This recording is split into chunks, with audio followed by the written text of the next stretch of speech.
Hello everyone, I'm Professor McBroom and welcome back. In this video, we're diving into one of the most practical and relevant topics in organizational behavior, decision making and problem solving.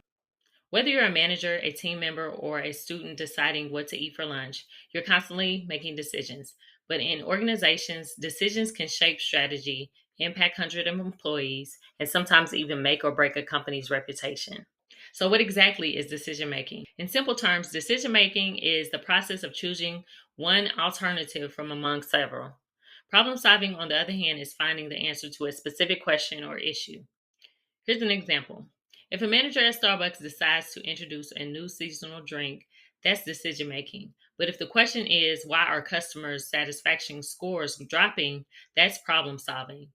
They sound similar and often overlap, but problem solving requires digging deeper to understand why something's happening before making a decision about what to do. Let's talk about two major types of decisions, programmed and non programmed. Programmed decisions are routine things we've encountered before. For instance, when Walmart automatically reorders inventory after it hits a certain level, that's a programmed decision. There's a rule, a system, and a clear process. Non programmed decisions, however, are unique and unstructured. Think back to 2020 when the restaurants had to figure out overnight how to shift to delivery only models during COVID 19 restrictions. There was no rule book for that. Those managers had to get creative and use judgment and intuition. In short, program decisions rely on procedures and non program decisions rely on people. Another factor that shapes decision quality is the information available. Managers make decisions under three main conditions. There's certainty, you know exactly what will happen. For example, choosing to pay off a loan with a fixed interest rate, you know the cost and the outcome.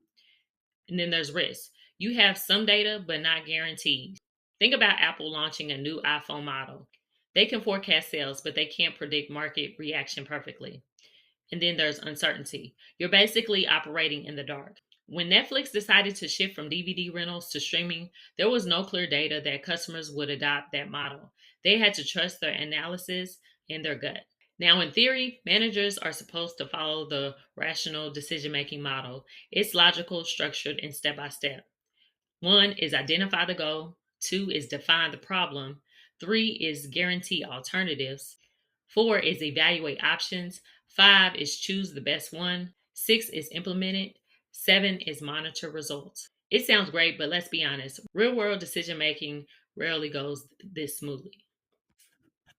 It sounds great, but let's be honest, real world decision making rarely goes as smooth as you would like it. That's where Herbert Simmons' behavioral model comes in.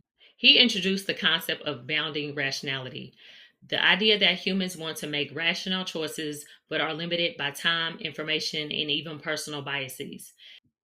In real life, managers often suffice rather than optimize. They pick the first solution that seems good enough instead of searching endlessly for the perfect one. For example, a small business owner might not have time to research every possible software for managing payroll, so they pick one that works well enough and move on. Beyond rational limits, there are also behavioral and emotional forces that influence decisions. Intuition, that gut feeling you get after years of experience. A hospital nurse, for example, might sense that something's wrong with a patient before the data confirms it. Escalation of commitment, when people stick with a bad decision just because they've already invested in it. Think of companies that keep funding failed products, like Google, Glass, or New Coke, hoping they'll somehow turn around. Risk propensity. How much of a risk taker are you? Some leaders, like Elon Musk, are known for high risk tolerance. Others, like Warren Buffett, are far more conservative. And of course, ethics plays a major role. Many business decisions aren't just about what's profitable, but what's right. Now, decision making doesn't always happen in isolation. In fact, many of the most important decisions are made by groups. Group decisions can be powerful. They bring diverse perspective, creativity, and buy-in, but they can also suffer from pitfalls like groupthink, where the desire for harmony prevent people from speaking up. A famous example is NASA's Challenger disaster. Engineers had concerns about the O rings, but group pressure and leadership bias silenced dissent. The result was tragic. To combat this, organizations use structured group techniques. For instance, brainstorming to generate lots of ideas without judgment, Then nominal group technique. Members generate ideas individually, discuss, then vote. The Delphi technique, collecting expert opinions remotely to avoid influence or bias. Finally, let's connect creativity to decision making. Creativity drives innovation. It helps people define problems differently and find fresh solutions. The creative process often unfolds in four stages. Number one is preparation, learning and gathering information. Number two is incubation, letting ideas simmer. Number three is insight, that aha moment. And then number four is verification, testing the idea to see if it actually works. Think about how Dyson developed the vacuum.